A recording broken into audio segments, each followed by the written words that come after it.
Declared extinct in the wild but restored through decades of hard work, the skies of California are once again home to the flight of the condor. Welcome to Mutual of Omaha's Wild Kingdom. Wild Kingdom is back. Hi, I'm Peter Gros, and these are real conservation success stories from across the USA. I can't wait to share these all-new inspiring tales of protecting the wild. Everyone has a favorite animal, but vultures rarely make the list. As nature's cleanup crew, these scavengers are often found on the side of the road eating dead animals and grossing out the kids. But vultures play an important role in the environment. Their work helps to prevent the spread of disease and removes toxins that can be harmful to other animals. Here in the US, our most effective team on the ground or in the air, we're also the most endangered. The largest flying bird in North America, the California Condor. What an incredible sight to watch these majestic birds fly. It's hard to believe we almost lost them forever. In 1967, the California Condor was put on the endangered species list and by the mid-80s declared extinct in the wild. Desperate measures were necessary if they were to be saved. Wild Kingdom followed this long journey. The California Condor is slipping steadily toward extinction. The U.S. Fish and Wildlife Service has initiated a condor recovery program, which would include the capture of some of the remaining California condors to breed them in captivity. Saving them from extinction seemed impossible. It would span decades of study and research, beginning with a few simple questions. What exactly is a condor? What does it do? And why is it struggling to survive? A condor is a very, very big bird that eats dead stuff. That is a condor. Condors are so fascinating. They're so interesting. They're the kind of largest, the apex avian scavenger, I guess you would say. Yeah, they're the cleanup crew. They only eat animals that are already dead, so they help reduce disease and recycle nutrients back into the environment. These guys are built to take flesh from bone. That's their job. They eat anthrax for dinner. They have such an acidic stomach. They have a pH of 1 in their stomach, so that it can break down all of those pathogenic disease vectors and stuff like that. Wild animals die every single day. Without a cleanup crew, carcasses linger and rot, which is quite a problem for neighbors, wild and otherwise. If you've ever noticed roadkill gone the next day, well, you have a scavenger to thank. But apex scavengers don't just eat. They roll out the red carpet. They enable other scavengers to be able to get into those carcasses. These guys can use that giant beak to break open those hides and get into those carcasses. Otherwise, you're just gonna have stuff sitting around. And a lot of these animals have pretty thick hides. So while there's other scavengers in the community, some of the larger animals that used to be able to open these carcasses up like bear are not as prevalent, at least along the coastline. So condors' big, powerful bills could open up these large carcasses and kind of make them more available to the broader scavenging community. Yeah, they just get their substantial weight behind it and start ripping open those carcasses. This may not be pretty, but every scavenger has to eat. Exactly, yeah, and they're helping clean up the environment as well. It's a dirty job, but someone's got to do it. So what was killing the California condor? They weren't largely hunted or hit by cars. They seemed to have a cast iron stomach to digest just about anything. So scientists put together a few theories. Possibly because of increased land development, decreased food supply, lingering pesticides, and pollution of the environment. These factors certainly play a role, but didn't account for driving this resilient species to extinction. After all, they were here long before us.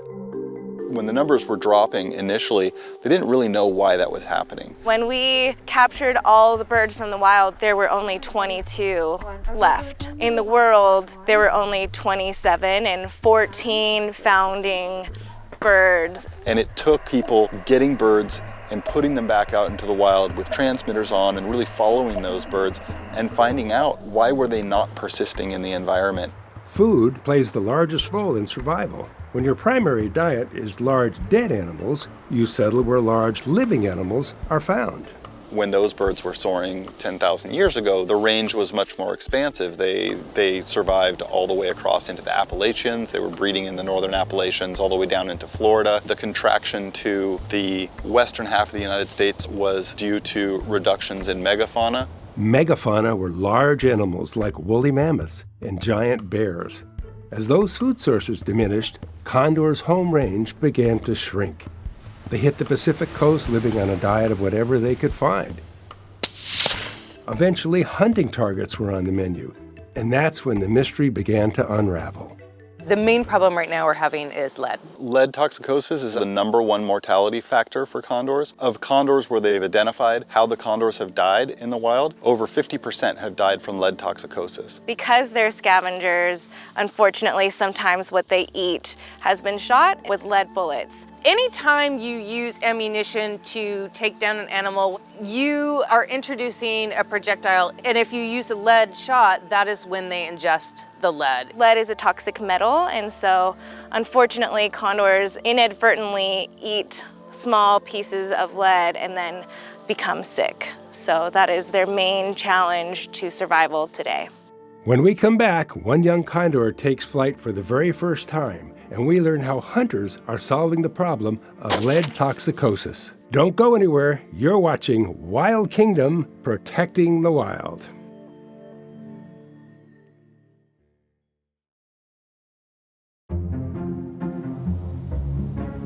Restoring California condors from the brink of extinction was no simple task. The last surviving birds were collected and sent to zoos and wildlife centers around the country, with a mission to breed them back into circulation, 2 eggs at a time. We've been able to get these captive birds to lay 2 eggs each year, rather than 1 egg every other year, as is characteristic of the wild condors. The young from these extra eggs can then be hand-raised, thereby greatly increasing the number of young condors available for release into the wild. This process of double clutching was a vital step in growing their numbers at a faster pace than occurred in the wild. As more eggs hatched, scientists learned valuable information about behavior, social structure, breeding habits, and of course, diet. You know, dead stuff. They're scavengers, they're not going to take your smell dog. Kelly Walker is the senior keeper of condors at the Oregon Zoo, running a program designed to perfect each step of birthing, incubating, and hatching out baby condors. It takes about 57 days for a chick to hatch out. Chicks are in the roost cavity for about 5 or 6 months before they actually fledge out. At that stage, at 6 months, they have a full wingspan of an adult, which is 9.5 feet. And they usually stay with their parents for about a year or a year and a half. So it's a long process before they're even fully fledged on their own.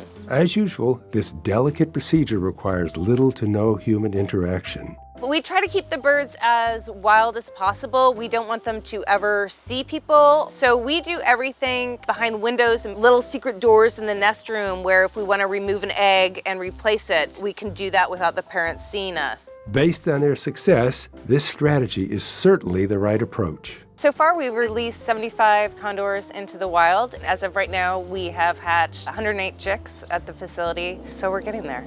We do a good job.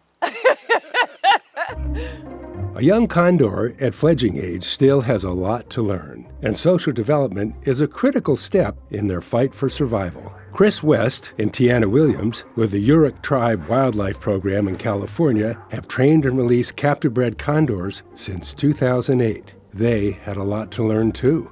Initially, we were releasing birds at pretty young ages. Fledging age seemed a reasonable age to put condors out there, but what we weren't thinking of was that a condor that fledges out of a nest still hangs around with its parents for like a year and a half. They are parents who contribute very heavily to the well-being and health of their child, both male and female. They recognize the important role of being a parent, of being a good parent, and what that means for the future of not only their offspring, but of the flock. The birds that we're releasing don't have the benefit of following their parents around. So the captive rearing facilities not only are breeding condors, but they're also acting as nursery schools for these birds. They can immediately socialize and integrate with the wild flying birds. Those birds can help them learn how to be a condor. It's almost primate-like. You think of apes, you think of humans, that type of investment in social development. Dr. Estelle Sandhouse with the Santa Barbara Zoo, along with a Fish and Wildlife team at Bitter Creek in San Joaquin Valley, understand the value of social development. They're working to help condors expand their territory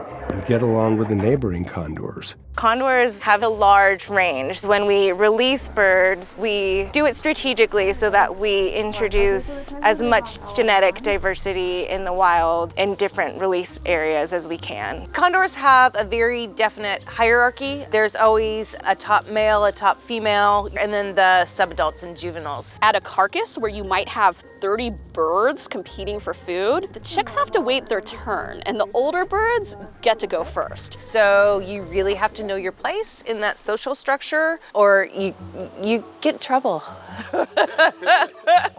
We sure don't want our birds getting in any trouble, and the work these incredible people do is ensuring that they don't. But even when they behave at the dinner table, what threatened their lives to begin with is still hidden within the food that they eat. They're actually doing everything that they should be doing. They're breeding on their own. They are raising kids on their own. They're finding their own food on their own. They're expanding their range. The main problem right now we're having is lead. So the hunting community is doing their part to solve this problem once and for all. It wasn't until recently that we actually discovered this is having secondary effects on scavenging wildlife. Lead is soft and malleable metal. It fragments when it's subjected to slowing down in a very short distance after being accelerated to high velocities. So when it strikes an animal, it breaks apart into these tiny little pieces, sometimes hundreds of times. Those pieces can travel outside of the wound channel and end up in the viscera. That's a fancy word for all the intestines, the lungs, the heart, the guts, all the portions that we as hunters leave out in the field for the scavengers when we completed a successful hunt. In contrast, copper bullets retain nearly 100% of their weight. They have incredibly great ballistics, and because they keep their weight together, they mitigate that potential risk. So is there much difference in the appearance of the bullets? You can't tell the difference. In this particular manufacturer, they chose to go with a different polymer tip on the edge. That is it. But the result after fired is completely different. That is very, very true. Let's take a look at that. Yeah, sounds good.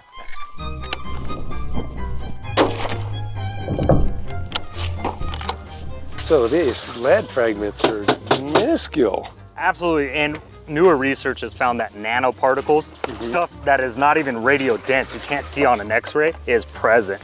And this is the remainder, all these tiny little pieces. Thousands of fragments in here from that one lead shot. It's the same story with manufacturers, with types of bullets. Obviously there's variations, but ultimately what we found is every single lead bullet fragments to some level. So we saw just how fragmented the lead shot bullet was. Let's take a look at the copper. Absolutely, so we'll send it downrange, do the same exact thing, and see what our results are. Okay, let's do it. Well, it looks like it went right through the center. So as we see, we have equal damage where we struck these barrels. Voila. You end up with this beautiful, perfectly mushroomed projectile. It slows down the energy and it dissipates it within the animal. So you're getting that kind of cavitation, all those variables that we as hunters want in order to deliver a humane dispatch of our wildlife. So where's the rest of it, or is there any rest of it? That's all of it right there. That is such a clean shot. Absolutely, and a clean kill.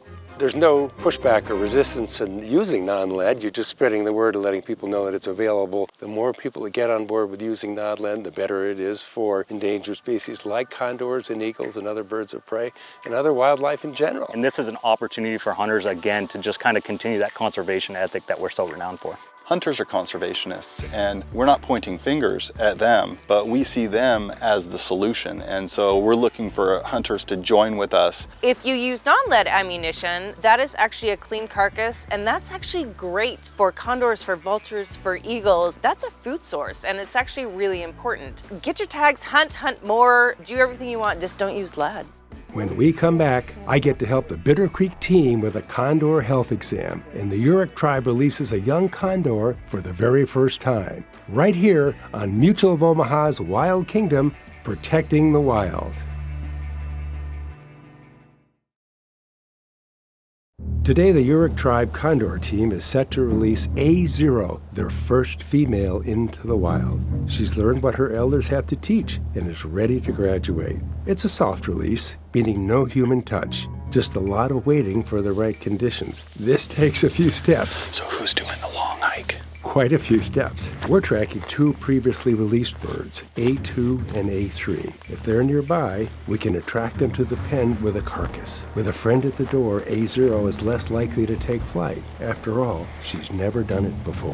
When they're released into the wild, they still don't know how to fly. They've never had that experience. Some of them just bolt right out and start to soar around. Some are more tentative and they'll walk out and be like, oh, and then it takes them a while. When we released A2 and A3, it was a matter of minutes. Chris tells stories sometimes it can be a matter of days. So we're hoping to be able to release A0 into A2 and A3 being at the carcass feeding, which would make her much more likely to head out, I think. We have no idea if that's how it's gonna work out. If she got up above the ridge and got caught by a gust and she doesn't know how to fly yet, she could end up in the bottom of the canyon. That would be really detrimental to her. We want to put her out when conditions are ideal to make it as soft a release as possible to give her the best chance. Absolutely. She was ready to go out today, but the forecast was for high wind. Doesn't seem super windy, so. No. If wind currents are too strong, A0 could be pushed to the ground outside the fence line and unable to get back in. With some of that megafauna wandering around outside, that could be a problem. So we need A2 and A3 to have her back. So this right here is bird A3, and A2 is hanging out with A3. So a pretty similar sound. Up over our right shoulder here. With the concerns about lead poisoning, do you have to capture the birds on occasion to check their health? We'll be trapping about twice a year, once in the fall just after hunting season, just in case there's been some lead exposure, and then another time in the spring.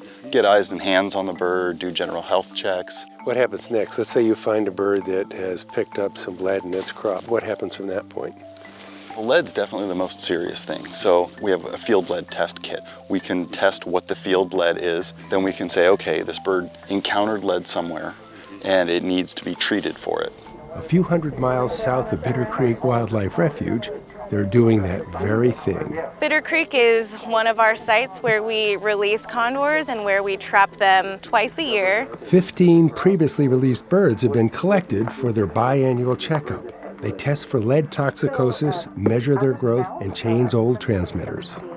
This requires netting the birds, which is not as easy as it sounds. We'll go in and try to wrangle up the birds. There is a technique to it. When we go in, we can sort of herd them and they will flush to higher ground. We coax them into these smaller isolation pens, put a net over them, and get them in hand. That's pretty chaotic in there. Yeah, it gets a little wild. He's got himself in a bit of a tangle, but we'll work him out. Okay. These are really awkward. It's quite safe for them. It's just a momentary stress, but it's essential for us keeping track of them and knowing how the population's doing and helping them recover. Yeah, all part of the annual workup. It's hard to believe these 15 birds represent over half the number once left in the entire world, and the data they provide is vital for the nationwide condor recovery effort. Or positive punishment, really. When we have a bird in hand, we will measure their growing primary feathers, and if we see one that's growing, we'll notch it and measure it. And then when we trap it again, we can measure it and sample it. This data contributes to the academic studies that inform management of the progress and ongoing needs. Sadly, lead is almost always still present. So the message is clear. We have to switch to copper ammunition if we're going to get the lead out. We're really lucky. Condors have a threat that we can actually fix. Models show that the condor population will increase and rebound and be stable. We just need people to buy into using non-lead ammunition, and I think the condors will have a good recovery. These birds have a clean bill of health today, and after the work is done, they're free to fly far, far away from people. Their favorite place to be. And of course, if they're a little scared of us humans, that's not a bad thing. If they're a little bit scared of us, then that's not necessarily a bad I thing. think it's a great association. Go out and look for dead and decaying things. That's my job to feed on it, and stay away from Homo sapiens. Exactly, exactly. When they're released, they don't turn around and come back to us. they are very eager to be on their way, and that's just how we want it. And there he goes. As they spread to new territory, these birds will soon depend on something else that is almost extinct: the old-growth redwood trees. At one time, there was a lot of redwood trees, which was probably one of the more prevalent nesting areas. We know that condors in Southern California use redwoods. We know that condors historically used giant sequoias down in the Southern Sierra. So our expectation is that birds would have used the redwoods for nesting here. Just as before, these massive birds may nest once again among these magnificent giants. There's still quite a few redwoods, enough that I think that they'll provide ample nesting opportunity for the birds. Ultimately, our goal is we resolve these human-mediated issues such that we can have birds flying free without transmitters, without tags. All right, you ready? The feet on the ground. When we get to release them and see them take off, it's just the most rewarding thing. It's indescribable, really. It's amazing, and it's also kind of like, well, good luck. We hope you did your job and raise a good bird that can have confidence and breed out there, so yeah. Back at the Urich Tribe facility, it's lunchtime. And just as we hoped, A2 is coming in hot, headed straight for the buffet. Our patient team has waited all day for this moment, and it's finally time to open the door. The rest is up to A0. Now it's time to gather her courage and exit the pen. Stretching her feathers one last time, she heads for the door.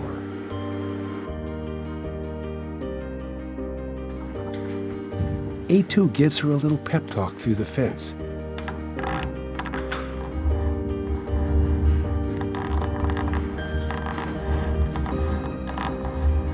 And with a final moment of hesitation, she takes to the air. She's out, and she's flying. Wow. Her wings seem to be working just fine. It feels fantastic to see those birds soaring out free, and the exhilaration that I got from it was what really, I think, hooked me on condor work. I've been working towards this for 14 years now, so seeing this come to fruition finally is beyond indescribable, and I'm definitely looking forward to where we go from here. The growing knowledge about capture and rearing techniques might help save the California condor from extinction and ensure that this magnificent bird will always remain a part of the wild kingdom. There are few greater feelings in the world than to witness the flight of the condor. To see this magnificent creature, once almost extinct, spread its enormous wings, lift into the air, and disappear over the horizon is something I will never forget. Thanks to the passion, spirit, and dedication of so many people working together, these incredible creatures have a fighting chance to thrive well into the future. And that's good news for our wild kingdom.